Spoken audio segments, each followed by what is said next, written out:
it was always gonna end like this. All your hard work, all your sacrifice, only sped up the process.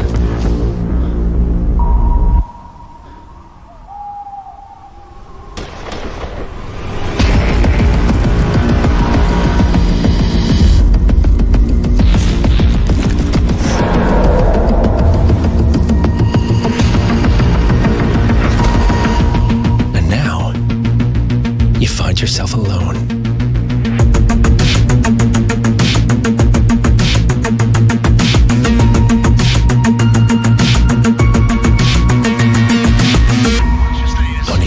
Awaits.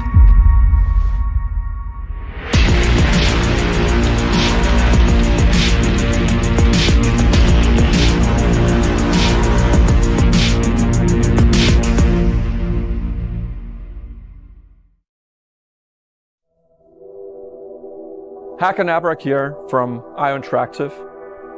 In Hitman 3, Agent 47 is back for his most intimate and professional contract in his entire career. This is also the dramatic conclusion for the World of Assassination trilogy. I'm so proud to be here to present a little glimpse of the gameplay where Agent 47 is on top of the world in Dubai. Enjoy.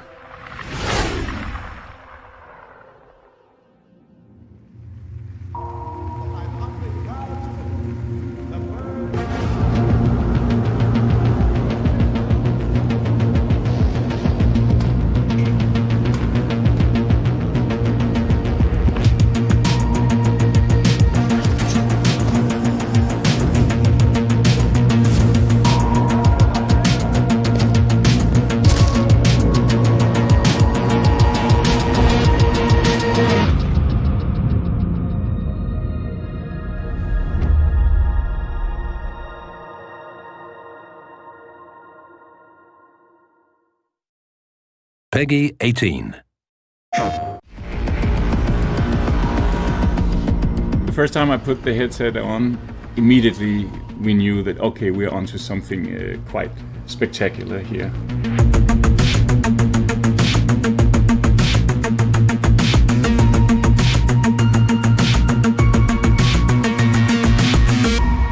We are simulating a living world with a lot of different characters, a lot of attention to every square meter, everything that goes on in the game, both in terms of the physical world, but the living, breathing NPCs as well. And witnessing that in VR, where you feel a part of that living, breathing world in a completely new way, I think is going to be raising some eyebrows.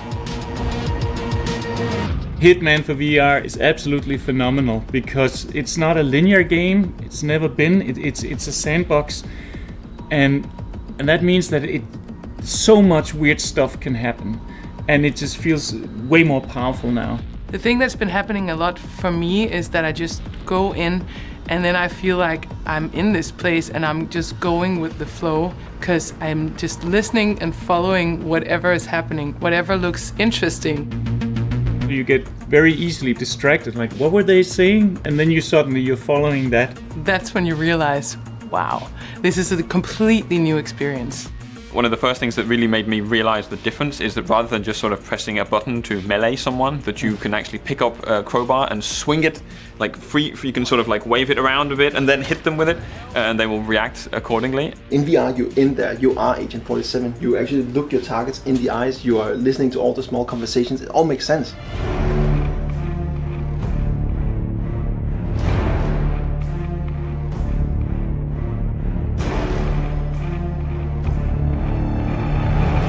The shooting is phenomenal, holding your own guns, blind firing around a corner because you can stick your arm out all of a sudden.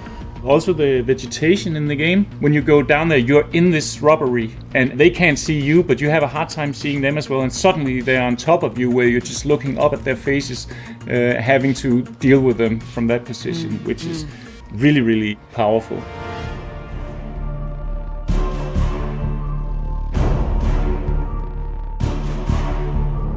The storytelling also gives you a sense of closeness all of a sudden, right? So you're hiding in the closet in the beach house, for instance, and the targets come out, and one of them takes a shower, and the other one sort of does her night makeup and all that stuff, right? And you're right there. That's something else. Yeah, that is something else. Every little thing wants to take center stage.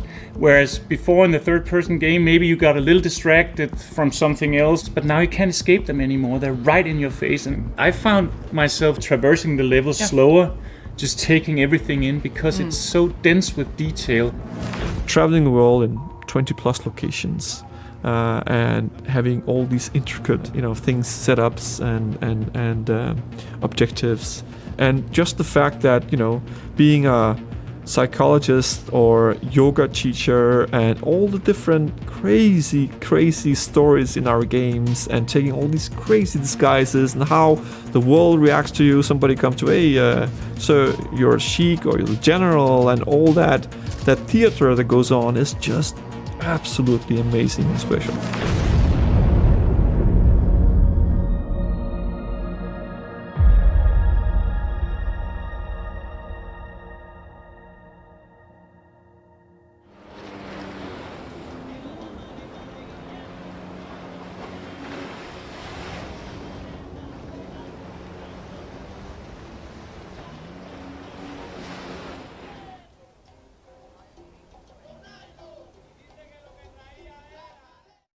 PlayStation